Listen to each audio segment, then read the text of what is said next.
G'day guys and welcome to Raging Rhino. So the Acolyte news just continues to come out. Every day there's more and more in regards to the Acolyte. And honestly, by now, I would have thought that it would have died. But credit to the Disney SEALs, they've been able to keep this thing going and keep everybody talking about it. So we're going to go through it a little bit here. So just starting with the petition that they've done. We're now at nearly 54,000 votes on the petition. Now, look, credit to them. There's 54,000 people that want to see a second season of The Acolyte. I haven't signed the petition. I don't really care if we get a second season of The Acolyte. Like, bring it out at this point in time. I don't care. You've destroyed so much Star Wars. You may as well just keep doing it. But it's interesting to see how the Disney SEALs are just spurging about the incels and the racists, and that kind of narrative just keeps going with this. Now, I was going to watch one of the videos on here, but I decided that there's another video that we are going to take a quick look at. But before we do, you've got Darth Thunder here saying Torben time was epic. Hashtag renew the Acolyte, hashtag save the Acolyte. Then I also wanted to show this because he's also put out, obviously, a screenshot of it hitting the 50K. But you would think, based on the size of the franchise, based on the size of the fan base, there would be a lot more Star Wars fans than there would be, let's say, Game of Thrones fans. I think most people would agree. I would say Game of Thrones was this massive epic thing, but I still would think that there would have been more Star Wars fans than there was Game of Thrones fans. So I want to show you something really quickly. So this was the petition that went out for the remake, the Game of Thrones Season 8. They had 1.8 coming up to 1.9 million signatures on that. And they're able to get the 50,000 signatures on theirs. You got to understand something. The Star Wars fan base is huge, like in, I would say, the millions. And all that you're able to get is 50,000. Now, look, that might get to 60,000. I might get to the 75,000, which being the next goal for them.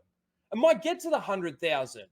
But you think of that percentage when it comes to the complete size of the fan base. And that's why you see the numbers that we're seeing on Rotten Tomatoes and stuff like that, where you get these 15% audience scores, basically because, yes, there are fans of the show out there. I don't know why. They're certainly not Star Wars fans, fans of something else. But there certainly are fans out there, and you think of how big the fan base is, and they were only able to get 15%, and this very small minority of Disney Star Wars fans weren't even able to positively review bomb that to make it get to 50% or anything like that. So I'm not going to say that they don't have numbers. They don't have people that want to see it. But it's certainly not the majority of the Star Wars fans. Now, this was the video that I wanted to quickly take a look at here. Let's just take a listen. Let's go. And it's just not enough people watched it. Like it's a bummer, but it's as simple as that, I think. Yeah. And I think it is as simple as that. Not enough people watched it. You know why? Because the small minority of new Disney Star Wars fans are not enough. The majority of the Star Wars fans didn't like it, or didn't like what they were hearing about it, or didn't like how it was being promoted by Leslie Headland. She's going to put her queerness in it. That's what it was all based on. The promotion for it was all based on the identity politics. So what did we have to talk about? The identity politics and how we feel about that. the thing that really is rough about it, and that I know a lot of the fandom is very upset, and I will say rightfully about, is that this is the first Star Wars series with a hugely diverse. It's funny that he says that there's that we're right about it, rightfully so, in regards to like our criticisms about it, and then he goes on to say it's a highly diverse cast. You have a woman, like woman showrunner. You get these aren't really the problems that we had with it. Yes, I think that it added to the problems of it, but when we watched the show, what were people talking about? Yes, there were the identity politics stuff, but they were talking about how Ki-Adi-Mundi's law was broken and his species law was broken. They talked about connections. They talked about the characters. They talked about how these things didn't work and why and how. And like travel time, how long it takes them to get from Coruscant to the Outer Rim. All of these elements were the things that we were talking about. It's funny that he says rightfully so, but then goes on to say that the things that we're criticizing it for aren't really the things that we're criticizing it for. There is criticism for that, but it's not the predominant criticism and the main things that people have problems with in the show. Representation that is so desperately needed in Star Wars, right? It's desperately needed. The representation. And you also have a I'm sorry about the cats. They're going nuts.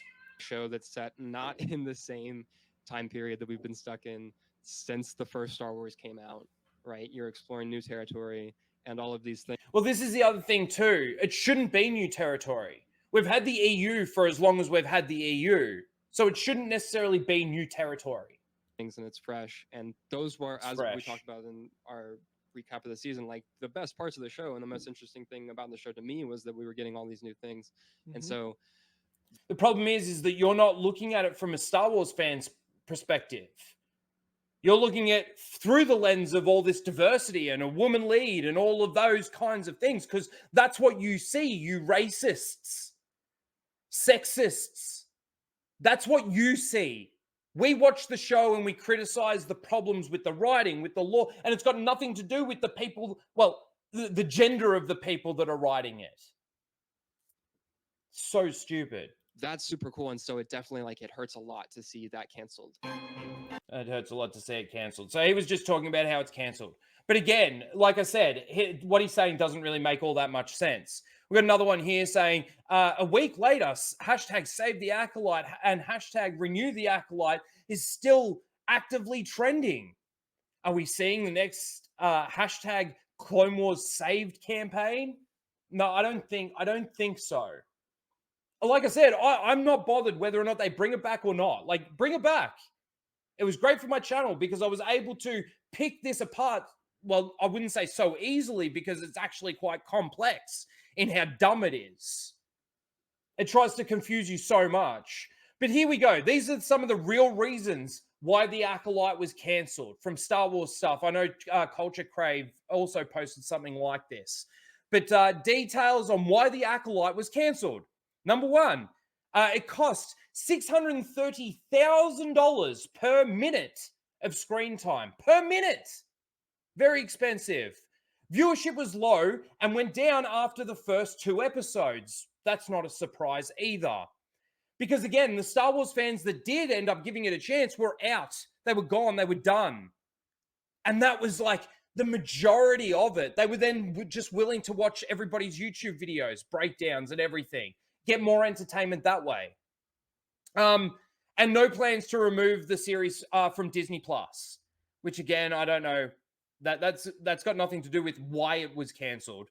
It's just people are speculating because they took stuff off the merch store that maybe it could be the next Willow.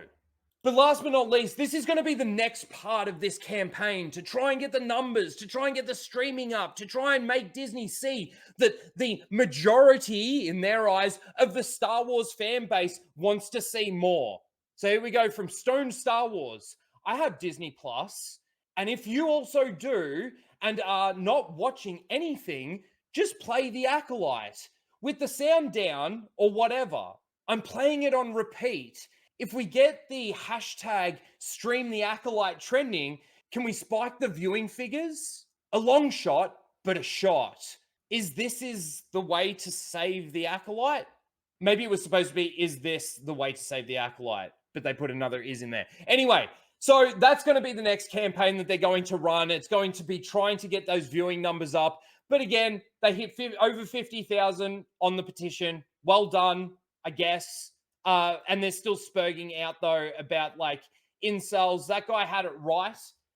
Nobody watched it. Anyway, that's where we are with the Acolyte. That's just a bit of an update on everything that's going on. I do believe that they are going to try and keep this campaign going, and good for them. Do it. Renew the Acolyte and save the Acolyte. Let's get there.